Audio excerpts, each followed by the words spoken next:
कामेशमिच्छचारविर्मणि सिक्खापदं समादयामि। कामेशमिच्छचारविर्मणि सिक्खापदं। Panchsheel, 5 seal जो दुनिया के सभी मनुष्य के लिए, नर नारी, बूढ़ा जवान, बच्चा, आदमी औरत, गरीब अमीर, बीमार मालदार, पेटदार बिना पेट का, काला गोरा, छोटा लंबा काला, सभी व्यक्तियों के लिए, जितने भी व्यक्ति हैं उनके लिए पंचशील के सिद्धांत होते हैं। पंचशील सुख का आधार है। अगर आप पंचशील को अपनाएंगे, पंचशील अगर आप जीवन में उतारेंगे तो जैसे जैसे उसका पालन करते जाएंगे वैसे वैसे लाभ होता जाएगा, सुख आता जाएगा। जैसे जैसे आप उसका पालन नहीं करेंगे उसका आपका सुख जाता जाएगा।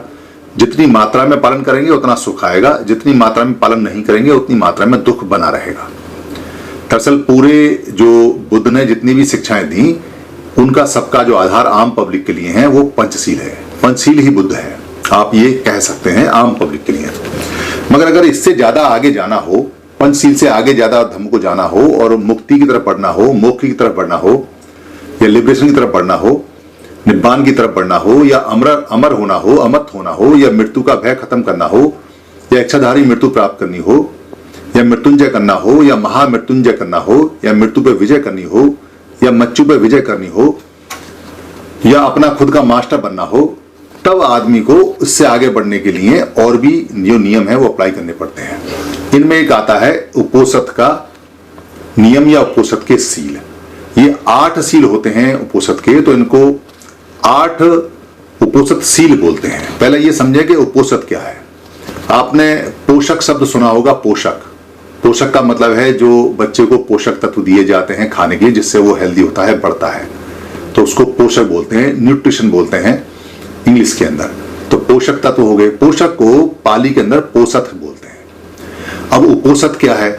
खाना तो आप खाते हैं, आप खाना खा के और अपना सेहत बनाते हैं, मगर मन के लिए जो पोषक तत्व है, पोषक है, वो है आपके सील हैं। वो सील आपके उपोषद हैं जो मन को हेल्दी रखते हैं। अब इनको उपोषद करना है, यानी कि और भी ज्यादा इनको पोषक तत्व देना है। तो पोषक तत्व देने के लिए इनको उपोषद बोला गया है। ये 8 होते हैं। 5 जो आप कर रहे हैं वो 5 हैं, मगर उसमें जो तीसरा सील है, यानी पहला जो सील है वो है पाणातिपाता, दूसरा है अदन्न दाना और तीसरा है कामेसु मिच्छाचारा वेरमणि सिक्खापदं समादयामि। यहां कामेसु मिच्छाचारा तीसरा नहीं है, 2 पहले वाले सेम है। तीसरा है यहां वही चर्या वेरमणि सिक्खापदं समादयामि, यानी कि ए वही वेरिया, यानी ए वही चर्या।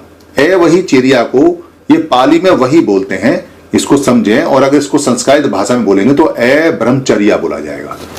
पाली के अंदर आधा रे नहीं होता, इसलिए कुछ संस्कृत भाषा के शब्द बिल्कुल ऐसे, जैसे खासतौर से बै में आधा रे वाला है, भ्रम वाला है, वो ऐसे कहीं कहीं लिखे जाते हैं। इसका जो ओरिजिनल है इसको बही बोलते हैं। आप आधे बै और रे की जगह, भ्रम की जगह बही का इस्तेमाल करेंगे तो पाली में आ जाएगा। जैसे बहीगत और वहीगत, यानी भ्रमगत और बहीगत दोनों में इसका मतलब है बाहर जाने वाला। ऐसे ही जो यहाँ ए ब्रह्मचर्या है जो संस्कृत भाषा में है, इसको पाली में बोलेंगे ए बहीचर्या। तो हम यहाँ पाली में बोलते हैं शुद्ध ए बहीचर्या, क्योंकि बही में आधा रे नहीं है। बही का मतलब है बाहर वाला, बाहर, और भ्रम का मतलब भी बाहर वाला होता है। तो बाहर की चर्या कौन सी नहीं होनी चाहिए? ये कहता है ए बहीचर्या वेरमणि सिक्खापदं समादयामि, यानी कि मैं ए बहीचर्या, बाहर की चर्या से वेरमणि व्रत रहने की जो सिक्खा पदंग है, यानी जो शिक्षा है उसके जो पद हैं जो बताए गए हैं, उसकी सिक्खा पदंग समादयामि। समादयादि का मतलब है कि मैं उनको ग्रहण करता हूं, ऐसा बोला गया है। तो ए बहीचर्या क्या है, ब्रह्मचर्या क्या है? ए बहीचर्या का मतलब है कि जो बाहर आप चर्या करते हैं, चर्या किस तरह की होती है? चर्या बेसिकली जो आप पूरा आपका शरीर जो काम करता है बाहर, उसको चर्या बोलते हैं, जो मन के बाहर काम करता है। तो ए बहीचर्या हो गया। इसमें मोस्टली जो आता है वो मैथुन क्रिया आता है, संभोग क्रिया आता है, कि वो आपको नहीं करनी है, ना मन से, ना वचन से, ना कर्म से, किसी भी तरह से, क्योंकि अब आप उपोषद के नियम ले रहे हैं। तो जो उपोषद शब्द है इसका मतलब है कि आप पोषक तत्वों को और ज्यादा लेने आए हुए हैं। तो ये उपवास जब लेंगे तब आपको उपोषद मिलेगा। तो उपवास क्या होता है? उपवास होता है जब आप अपने घर का वास छोड़ के बाहर कहीं वास करते हैं, उसको उपवास बोलते हैं। कि आपका उपवास स्थान कहाँ है? भाई आजकल मेरा उपवास स्थान इटली में है और आप रहने वाले कहाँ हैं? जर्मन के रहने वाले हैं, तो आपका उपस्थान इटली हो गया। या कोई अगर यहाँ मुंबई का रहने वाला है और कलकत्ता में जाए तो कोलकाता में जाके उसका उपवास हो जाएगा। तो ऐसे ही जो लोग हैं उनको अपना घर छोड़ के और किसी आराम में आना होता है। जैसे कालाराम जो मंदिर था वो बुद्ध का मंदिर, और उसके अंदर क्योंकि कालाराम है, संघाराम है, या बुद्धाराम है, या पुब्बाराम है, या जैतुनाराम है, जहां भी आराम लग गया इसका मतलब वो बुद्ध के स्थल रहे हैं। तो कालाराम मंदिर के अंदर जो लोग आते थे और वहां पे आके स्टे करते थे तो उसको बोलते थे कालाराम के अंदर, मंदिर के अंदर उपवास होगा और वहां उपोषित होगा। तो उपोषित महीने में 4 होते हैं, यानी कि आपको जो स्पेशल तरह से अपना मन साफ करना है उसके 4 दिन हैं। 2 अष्टमी होती हैं जिनको अष्टमी बोलते हैं, और 1 अमावस होती है यानी ब्लैक मून, और 1 होता है फुल मून यानी पूर्णमासी या पूर्णचंद्र या पूर्णिमा। ये 4 होते हैं जो महीने में करने होते हैं। 1 हफ्ते बाद एक लगभग आता है। तो करना क्या है, यहां आपने 8 सील लेने होते हैं। 8 सील का पालन करना होता है। जो 3 सील आपने ली है, तीसरा सील उसके अंदर ये वाला सील आता है जिसमें आपको मन के अंदर कोई भी बाह्य चर्या यानी कि जो बाहर की चर्या है वो नहीं करनी है, ना मन से, ना वचन से, ना कर्म से करनी है। और उसके बाद इसमें और 3 सील आते हैं। 2 सील वही है, मूसावादा वेरमणि और स्वरामेर मज्जे पमादिठाना वेरमणि। 5 सील वही है। जो तीसरा सील है वो बदला गया है, जो भयचर्या वाला है या ब्रह्मचर्या वाला है। और इसके अंदर जो 6, 7, 8 सील हैं वो मैं आपको अगली कड़ी में बताऊंगा कि उपोषित के आगे के और कौन से सील होते हैं। धन्यवाद। टीम 22 पर सभी वीडियो बुक कॉपीराइट फ्री है। आप अपने पोर्टल पर, अपने यूट्यूब पर, अपने फेसबुक पर या किसी भी जो भी ऐप है उस पर आप यहां से डाउनलोड कर टीम 22 से या फेसबुक से या मेरे पेज से कहीं से भी कोई भी वीडियो ले सकते हैं, उसको डाउनलोड कर सकते हैं। उसमें अपने नाम का कुछ भी ऐड कर सकते हैं या अपनी कमेंट्री कर सकते हैं। उस वीडियो का कोई भी पार्ट आप ले सकते हैं, उसका प्रिंट मटेरियल भी बना सकते हैं, उसको किसी भी भाषा में आप बदल सकते हैं, उसका ऑडियो चेंज कर सकते हैं, उसका वीडियो ले सकते हैं।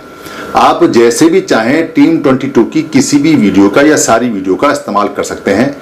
ये हमेशा कॉपीराइट फ्री थी और हमेशा कॉपीराइट फ्री रहेंगी।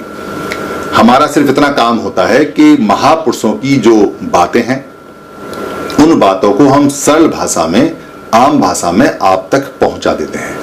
अब आगे आपका काम है कि आप अपनी भाषा में बदल के या ऐसा का ऐसा शेयर करके या इसको आगे भेजकर या इसका लिंक भेजकर या इसमें से कोई भाषा बदलकर या इसको प्रिंट कर या इसको लोड कर या डाउनलोड कर या इसको टीवी में बच्चों को दिखाकर या किसी को गिफ्ट कर जैसे भी चाहे वैसे इसको आगे पहुंचाएं। धम्म की सेवा सबसे बड़ी सेवा है, क्योंकि धम्म दान, धम्म को देना सभी देने में, यानी जितना भी हम किसी को देते हैं, दान देते हैं, उनमें सबसे बड़ा माना जाता है। अगर आपको लगता है किसी वीडियो में कोई परेशानी है तो आप हमें लिख के भेज दीजिए, हम दूसरा वीडियो बनाकर आपको भेज देंगे। आप धम्म की सेवा में सहायक बने। धम्म आपको खूब लाभ देगा, धम्म आपको लाभ देगा, आप धम्म को लाभ देंगे। ये दोनों इंटरचेंज है, यही धम्म की प्राकृतिक नियम है। धन्यवाद।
सङ्घं शरणं गच्छामि द्वितीयम्पि सङ्घं शरणं गच्छामि तृतीयम्पि बुद्धं शरणं गच्छामि तृतीयम्पि बुद्धं शरणं गच्छामि तृतीयम्पि धम्मं शरणं गच्छामि तृतीयम्पि धम्मं शरणं गच्छामि तृतीयम्पि सङ्घं शरणं गच्छामि